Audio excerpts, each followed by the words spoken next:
Oftentimes in history, one person in particular becomes remembered as the icon of a movement or an event.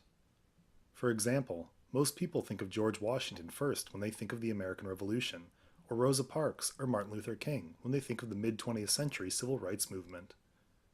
When it comes to the 20th century's Soviet Union, the person most people think of is Joseph Stalin, the brutal dictator who ruled over the early Soviet Union for nearly 3 decades. Stalin was born in 1878 in what is today Georgia, but was then part of the Russian Empire.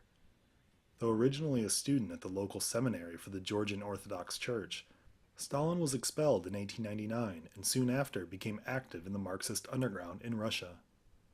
For this activity, Stalin was imprisoned multiple times in the first decade of the 20th century, even spending a period in exile in Siberia. Undeterred by this experience, Stalin continued to rise through the ranks of the fledgling Bolshevik Party, becoming a key figure in the Russian government after the October 1917 Bolshevik Revolution. Stalin was a key aide to Vladimir Lenin, the leader of the Bolshevik Party. When the Soviet Union was instituted in 1922, Stalin was installed as Secretary General to the Central Committee of the Communist Party. After Lenin's death in 1924, Soviet and Communist leadership was in limbo.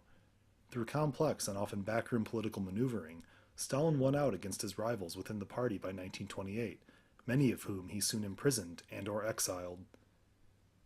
Soon after assuming full control of the Soviet government, Stalin set out to build Russia into an economic and industrial giant. He considered Russia 50 years behind the rest of the world in terms of industry and technology, and he resolved to close this gap through a forced and rapid modernization process. However, in order to force such a wholesale transformation of the economy, Stalin needed total control of the Soviet economy. Fortunately, the Marxist principles Stalin's Communist Party expounded called for precisely the command economy Stalin needed. Under Stalin, the Soviet government assumed control of what few industrial complexes it didn't already own, but the most violent upheaval to the Soviet economy was Stalin's forced collectivization of agriculture.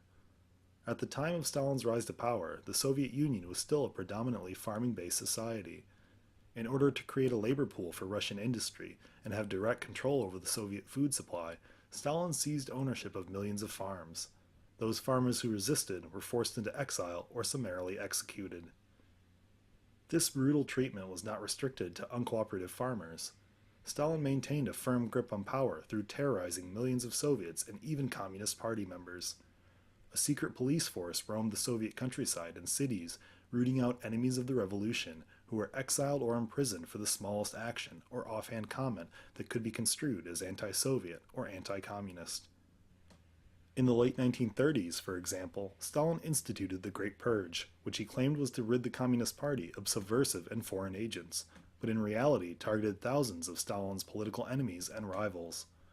Correspondingly, the fabled Soviet Gulag prison camp system expanded enormously in the 1930s, where those imprisoned were often worked to death or simply executed. With totalitarian control over the Soviet economy and people, Stalin's regime began its modernization projects through instituting a series of 5-year plans.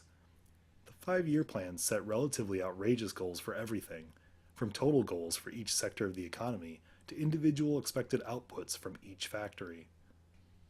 Most of these goals were impossible to meet, and factory and government officials often fudged the numbers to meet their quotas.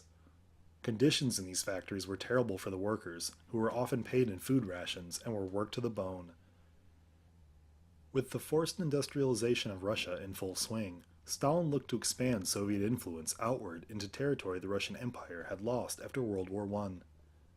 Soon after Stalin signed a non-aggression pact with Hitler, he annexed Lithuania, Estonia, Latvia, and invaded eastern Poland and parts of Romania.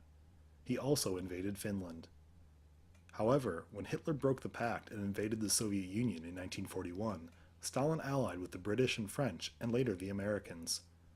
As a result, Stalin had a seat at the negotiating table with American President Franklin Delano Roosevelt and British Prime Minister Winston Churchill in deciding the makeup of post-war Europe.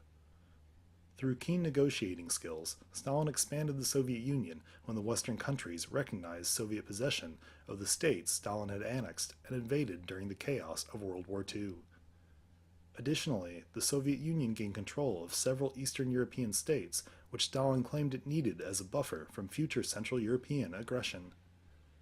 After World War II, Stalin continued to hold an iron grip on power in the Soviet Union and encouraged the growth of communism elsewhere, especially in the Korean Peninsula. Imprisonment and exile in the Soviet Union became even more common than it had been before the war, as Stalin became more and more paranoid of Western invasion. He died in 1953, 74 years old. Stalin's totalitarian control of the Soviet Union was so severe that directly after his death, the Communist Party dismantled several institutions and the cult of personality Stalin had built, a period of Soviet history historians now call de-Stalinization. Stalin's brutal rule achieved through force what many communists had wanted, a centrally controlled command economy. Unfortunately, the ruthless tactics required to force through such a radical change in the Soviet economy lent itself to similarly vicious treatment of dissenters and Stalin's political enemies, both real and imagined. Indeed, the regime of Joseph Stalin in the Soviet Union marks one of the most brutal periods of Russian history.